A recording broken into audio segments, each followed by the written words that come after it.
안녕하십니까. 여러분의 친절한 지도교수 빵론입니다. 여기는 논문의 신 빵론 특강 강의실입니다. 이 영상을 통해서 학습할 주제는 요인 분석, 신뢰도 분석, 3장에 넣어야 될까, 4장에 넣어야 될까입니다.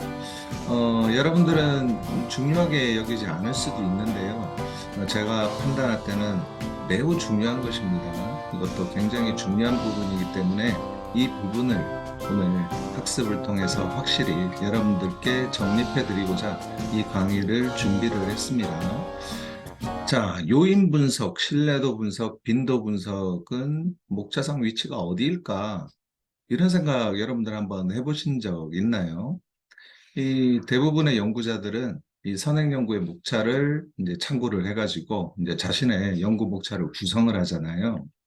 근데 선행 연구들 대부분이 목차 구성을 잘못하고 있다면은 그걸 여러분들이 무한 반복하는 것에 지나지 않게 되는 겁니다. 그래서 이걸 보면서 너무 좀 안타깝고 그래서 바로 잡고자 이 강의를 제작을 한 건데요. 글에 있어서는 목차가 굉장히 중요한 기능을 하잖아요. 이 하나의 이제 지도 같은 역할을 하는 거죠. 이 글을 이제 처음에 목차를 제시하는 이유도 그런 지도로서의 기능을 하기 때문인데 이 목차에서 내 글은 이런 순서로 전개가 된다라고 이제 밝힌 부분인데 논문이라는 것은 또 어떤 역할을 하는 걸 가지고 있습니까? 논문이라는 건 굉장히 논리적인 나의 생각과 주장을 표현한 글이잖아요. 그러니까 목차부터 당연히 굉장히 좀 논리적으로 편성이 되어야 맞다라는 거죠.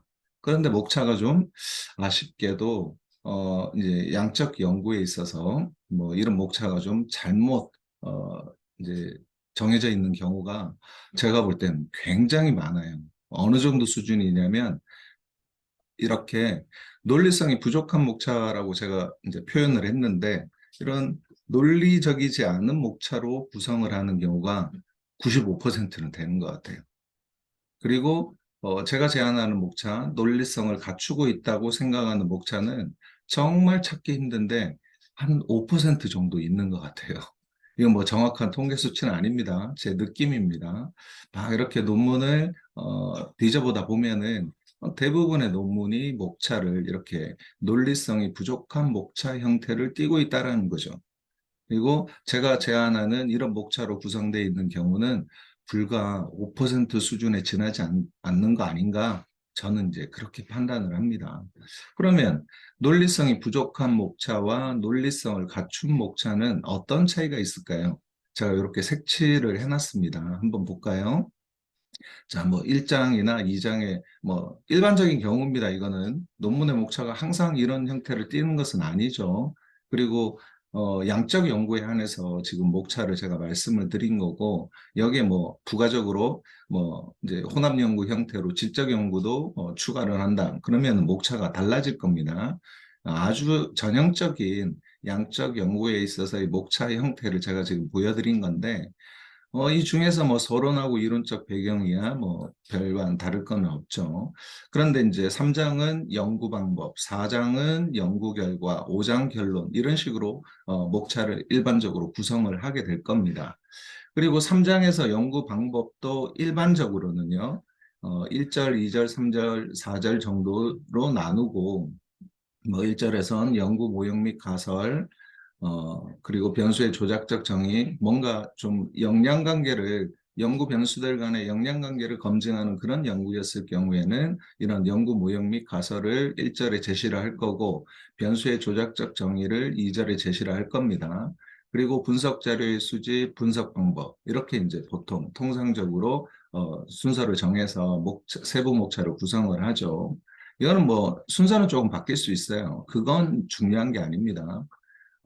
그걸 제가 지금 이제 지적을 하려는 게 아니라 이런 분석 자료의 수집이라고 들어가 있는 부분이 원래는 이렇게 해서 끝나서는 안 된다는 거죠. 이렇게 이제 연구 대상 및 자료의 수집이라는 이런 소제목을 띄는 것이 더 좋을 것 같다. 그러니까 분석 자료를 수집해서 걔네들은 결국 뭐가 되는 거죠? 내 연구의 표본이 되는 거잖아요. 그런데 연구 대상자인 겁니다.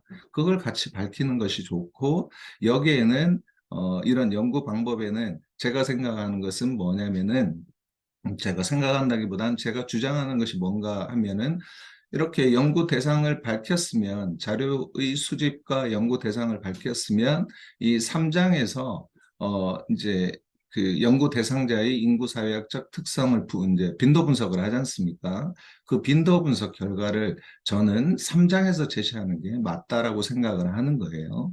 그것과 더불어서 변수의 조작적 정의를 하고 어떻게 측정할 건지를 이제 기술을 했는데, 그 다음에 이런 측정 도구들이 타당성을 가지고 있는 측정 도구인지, 그리고 신뢰성을 가지고 있는 측정 도구인지, 그거는 어떻게 검증을 하죠? 우리가 요인 분석이나 신뢰도 분석을 통해서 검증을 하지 않습니까? 그러면 이것도 3장에 제시가 되어야 된다라는 거예요. 그게 저의 주장인 겁니다. 그리고 연구 결과라고 되어 있는데, 대부분 95% 정도의 논문은 여기에 연구 대상자의 인구사회학적 특성, 그리고 측정 도구의 타당성 및 신뢰성 검증을 같이 집어넣어요. 같이 집어넣는데 이게 아니라는 거예요. 이 빨간색으로 되어 있는 두 개의 절은 저는 연구 방법에다가 제시를 해야 된다라고 지금 여러분들께 말씀을 드리는 거예요. 그러면은 연구 결과에는 어떤 걸 제시해야 되느냐? 요걸 뺀 나머지를 제시를 해야 되는 거죠. 그리고 가설 검증하는 것까지로 끝나는 경우가 많은데, 여기에 가설 검증 결과의 요약도 같이 들어가면 좋겠다라는 거고, 뭐 딸랑 뭐 소제목을 잘 달 때 기술 통계 분석, 상관관계 분석 이렇게 다는 경우가 많은데, 이것은 목적어가 빠진 거예요. 이 소제목 자체도. 그래서 조금 바로 잡는다면, 이건 뭐 이제 핵심은 아니고, 이 강의에서 핵심은 아니고, 한 가지 더 팁을 드리자면은, 이런 뭘 분석하는지 그 분석 대상이 되는 목적어를 추가해 주면 더 소제목으로서 적합하겠다. 그래서 연구 변수의 기술 통계 분석, 그리고 상관관계 분석도 뭐 딸랑 상관관계 분석 이렇게 쓰지 마시고, 연구 변수들 간 상관관계 분석, 이런 식으로 좀 더 구체화해서 표현을 하면 좋겠다라는 겁니다. 아무튼 요는 뭐냐면, 3장 연구 방법에는 측정 도구의 타당성 및 신뢰성 검증과 연구 대상자를 대상으로 한 빈도 분석 결과인 인구 통계학적 빈도 분석 결과를 여기에 제시를 해야 된다는 거예요. 3장에다 제시를 해야 된다는 겁니다. 4장이 아니라는 겁니다. 이 위치를 유의해 주시면 좋겠다라는 게 이제 저의 이제 주장이자, 여러분들도 그렇게 하셨으면 하는 바인데, 그 이유를, 논리적 이유를 제가 지금부터 설명을 드릴게요. 뭔가 제가 이렇게 주장을 하려면은 근거가 있어야 되잖아요. 그리고 그게 여러분들한테 여러분들이 납득할 수 있게끔 만들 수 있을 정도로 논리가 탄탄해야 여러분들이 설득이 될 건데, 그 근거를 지금부터 제가 말씀을 드리도록 할게요. 자, 요인 분석이나 신뢰도 분석, 빈도 분석을 왜 3장 연구 방법에서 제시를 해야 될까요? 그 이유는 이렇습니다. 일단은 요인 분석, 신뢰도 분석, 빈도 분석이 어떤 분석인지 그것부터 한번 정리를 해볼까요? 자, 요인 분석이라는 것은 측정 도구의 타당성을 검증한 결과입니다. 다들 아시죠? 신뢰도 분석은 측정 도구의 신뢰성 검증 결과입니다. 그리고 빈도 분석은 이거 뭐 일반적으로 다른 빈도 분석도 적용을 하는데, 뭐 그럴 경우에는 4장으로 갈 수도 있습니다. 그런데 연구 대상자에 대한 빈도 분석의 경우에는 인구 사회학적 특성을 밝히는 거기 때문에, 그런 경우에는 연구 대상자의 특성을 분석한 결과가 되는 거겠죠. 근데 이런 것들은 뭐냐면은, 요인 분석이나 신뢰도 분석, 빈도 분석의 역할은 뭐냐면, 이제 4장에서 3장에서 연구 모형과 연구 가설을 내가 이제 추론한 결과를 4장에 이제 제시를 해야 되잖아요. 그런데 이런 연구 모형이나 연구 가설을 추론하는 것과는 직접적인 관련이 없는 분석이라는 겁니다. 왜 관련이 없죠? 요인 분석은 내가 나의 측정 도구가 측정하고자 하는 개념을 정확히 측정하느냐. 그게 타당성이지 않습니까? 그걸 검증한 결과일 뿐인 거예요. 이것은 연구 모형이나 가설을 추론하는 게 아니잖아요. 그리고 신뢰도 분석은 내 측정 도구가 이 집단을 대상으로 하든 저 집단을 대상으로 하든 유사한 결과가 나올 것이다. 그래서 신뢰성을 갖춘 신뢰도가 높은 척도인지 여부를 판단하는 거잖아요. 그때 그런 판단을 하기 위한 분석 결과일 뿐인 거죠. 이것도 연구 모형이나 연구 가설을 추론하는 통계적 방법으로 추론하는 것과 직접적 관련이 없는 내용이에요. 자, 빈도 분석도 마찬가지예요. 인구 사회학적 특성을 분석한 결과는 내 그냥 연구 대상자의 특성을 분석한 것에 불과한 거지 연구 모형이나 연구 가설을 추론하는 것과는 관련이 없다라는 겁니다. 그러면은 관련이 없는 것은 3장에 제시할 필요가, 4장에 제시할 필요가 없다라는 거예요. 왜요? 4장에는 추론과 직접 관련된 분석 결과만 제시하는 게 좋겠다는 겁니다. 왜냐하면 사장은 연구 목적을 달성했는지 그 여부를 집약해서 제시를 하는 그런 곳이라는 거죠. 사장이라는 것이. 그럼 사장의 기능에 맞게끔 하려면은 추론과 관련된 분석 결과만 제시를 한 게 맞다라는 겁니다. 자, 그렇다면은 기술 통계나 상관관계 분석도 3장에 제시해야 하는 거 아닌가 이런 생각을 하시는 분이 있을 거예요. 여기 보면 연구 모형과 가설을 설정을 했을 때 그런 가설 검증 결과만 연구 결과에 제시해야 되는 거 아닌가? 기술 통계 분석, 상관관계 분석도 가설 검증과 관련이 없는 거 아니에요? 라는 질문을 하실 수가 있어요. 그 질문에 대한 답을 드릴게요. 이거는 관련이 있어요. 이런 연구 모형과 연구 가설을 추론하는 것과 직접적 관련이 있습니다. 어떻게 해서 관련이 있는지 볼까요?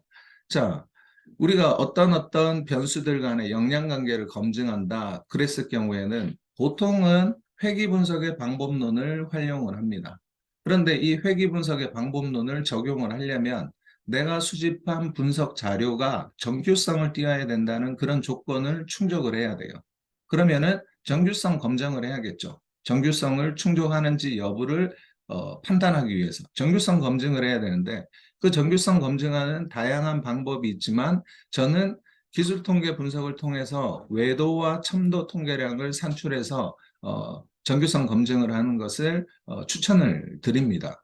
그것과 관련된 영상은 혹시나 궁금하시다면은 오른쪽 상단 위에다가 링크를 걸어 놓을 테니까 한번 꼭 참고를 해보시고요. 아무튼 이 기술 통계 분석 결과는 내가 회귀 분석의 방법론을 적용하기 위해서 이제 그 정규성, 내 분석 자료가 정규성을 띠고 있는 그런 분석 자료인지를 검증을 해야 되는 거고, 그것은 당연히 추론과 직접적인 연관성을 관련을 갖고 있다라는 거예요. 그리고 상관관계 분석 결과는 연구 변수들 간의 상관성 검증 결과이잖아요. 그런데 이런 상관성은 우리가 통계적 추론을 할 때, 인과관계 추론을 하고자 할 때 세 가지 요건이 있습니다. 그런 세 가지 요건을 충족을 해야 되는 거죠. 그 중에 하나가 뭐냐면은 공변성이라는 겁니다. 내 연구 변수들 사이에는 공변성이 존재해야 된다는 건데, 이 공변성은 뭐냐면 연구 변수들 간에 하나가 움직이면은 다른 하나도 영향을 받아서 움직인다. 뭐 영향을 받는다는 의미는 엄밀하진 않은 건데 아무튼 하나의 변수가 움직일 때 다른 변수도 움직인다. 그게 이제 공변성이거든요. 공이 뭡니까? 함께 공자잖아요. 그러니까 이제 변은 변화할 변자고 그러니까 함께 변화한다. 그러니까 선행 변수와 후행 변수가 하나가 변화하면 다른 것도 같이 변화를 일으킨다. 그런 공변성이 있는지 검증하는 게 이 상관관계 분석입니다. 그러니까 통계적인 추론을 할 때 이 연구 모형과 연구 가설을 추론을 하고자 할 때 당연히 필요한 거죠. 그러니까 직접적 관련이 있는 것들이에요. 관련이 있기 때문에 얘네들은 당연히 여기에 포함이 돼야 된다. 사장에 포함이 돼야 된다는 겁니다. 더불어서 여기에는 제시는 안 했지만은 어떤 연구 변수들의 평균 차이를 검증하는 방법이 있잖아요. 독립표본 T 검증이나 이런 배치 분산 분석을 하는데 그런 결과도 4장에 제시하는 게 맞습니다. 제가 목차에는 제시는 안 했는데 그거는 아주 선택적으로 포함을 시키기도 하고 포함을 시키지 않는 경우가 많기 때문에 이제 제외를 한 건데 얘네들 이 기술통계 분석이나 상관관계 분석은 어느 연구에서든 다 포함을 시켜야 되거든요. 그래서 핵심적인 목차이기 때문에 얘네들은 제시를 꼭 해야 되는 거고 그것은 어디다 제시를 해요? 원래 뭐 여러분들이 제시하는 것처럼 사장에 제시를 하면 맞아요. 근데 그 이유는 제가 지금 설명을 드린 겁니다. 그것과 달리 얘네들은 요인 분석이나 신뢰도 분석, 빈도 분석은 사장에 제시가 돼 있는 논문이 엄청나게 많은데 잘못됐다라는 겁니다. 제 얘기를 들어보니까 어떻습니까? 잘못된 거 아시겠죠? 얘네들은 연구 모형이나 연구 가설을 추론하는 것과 직접적 관련성이 없습니다. 그러면 3장에 제시하는 게 맞아요. 그런데 여러분들 왜 그 아주 많은 논문들이 다 4장에 제시하고 있을까요? 그냥 통계를 돌려서 분석된 결과니까 연구 결과로 생각을 하는 거예요. 이런 것들.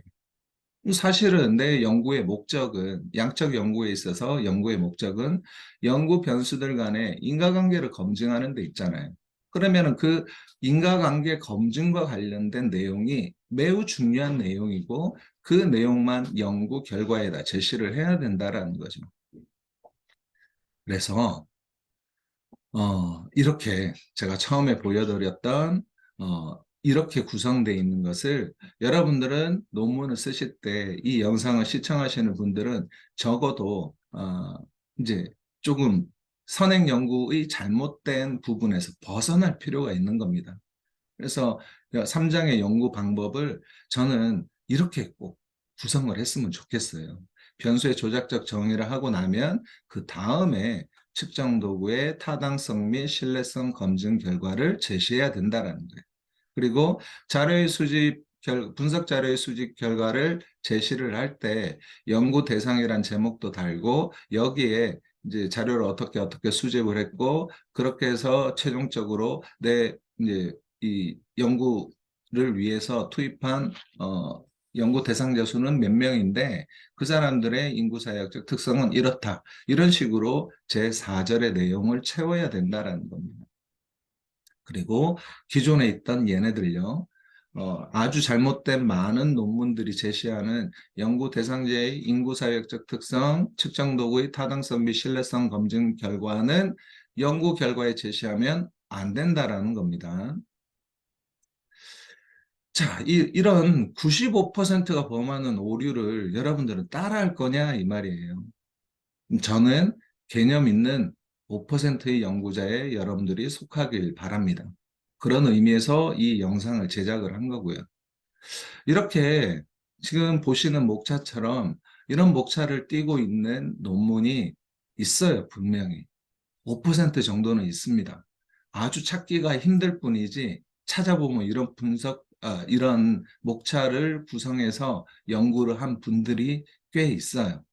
이런 분들의 목차를 여러분들은 주되게 참고를 해서 논문의 목차를 구성했으면 좋겠다. 이게 이제 저의 바람인 것입니다. 그리고 이 영상을 제작한 이유이기도 하고요. 그런데 문제가 한 가지 있어요. 목차를 저렇게 구성을 해서 이제 지도 교수님한테 컨펌 받으러 갔어요. 갔는데 지도 교수가 그렇게 구성하지 말래요.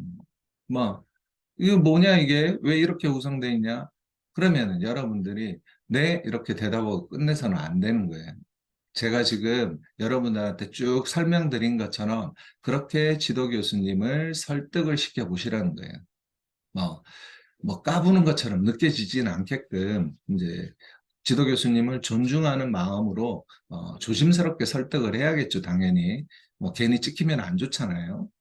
그래서 교수님, 제 생각에는 이 요인 분석과 신뢰도 분석 그리고 인구 통계학적 특성을 분석한 이 결과는 이제 연구 대상자에 대한 내용 그리고 측정 도구의 신뢰성과 이제 그 타당성을 검증한 결과이기 때문에 얘네들은 제가 이제 결과적으로 이 연구의 목적을 달성하기 위해서 통계적 추론을 하는 그 결과와 직접적인 관련이 없는 것으로 저는 판단하고 있습니다. 그래서 이 내용은 3장에 포함을 시키는 게 맞은 것으로 판단을 했습니다. 이런 식으로 설득을 해보셔야 된다는 거예요. 지도교수라고 다 아는 거 아닙니다. 그리고 지도교수님들도 남들이 따라하는 목차에 따라서 아무런 비판 의식 없이 그렇게 목차를 구성해서 자신의 학위 논문을 완성시킨 분들이 95%가 존재한다라는 거예요. 그래서 대부분 지도교수가 제가 지금 말씀드린 목차로 구성을 해가지고 가면은 목차가 이상해라고 이야기를 하실 거라는 거예요. 그래서 여러분들이 설득을 해서 성공을 한다면 이제 논리성이 충분히 갖춰진 목차를 구성할 수 있게 되는 거고요. 설득을 못하게 되면 이제 원래의 방식대로는 논리성이 부족한 그런 목차로 회귀할 수밖에 없게 되는 거죠. 저도 참 안타까워요, 이게. 이런 뭔가 좀 글을 구성하는 데 있어서 생각을 좀 더 깊이 하고 그런 깊이 생각한 이제 반성적 고찰의 결과를 반영을 해서 나의 논문이 더욱 논리성을 띠게끔 글의 품질을 높여서 갖춰 나갈 필요가 있는데 그게 참 쉽게 안 되는 것 같습니다. 그러니까 여러분 이 강의를 혹시 듣고 계신 분이 있다면 이제 저의 주장이 맞는지 스스로 한번 생각해 보시고 그런 저희 주장이 맞다라고 생각을 하면 행동으로 꼭 실천하시길 부탁드리고 또 간절히 바라기도 하겠습니다. 자, 이상으로 오늘의 강의는 마치도록 하겠습니다.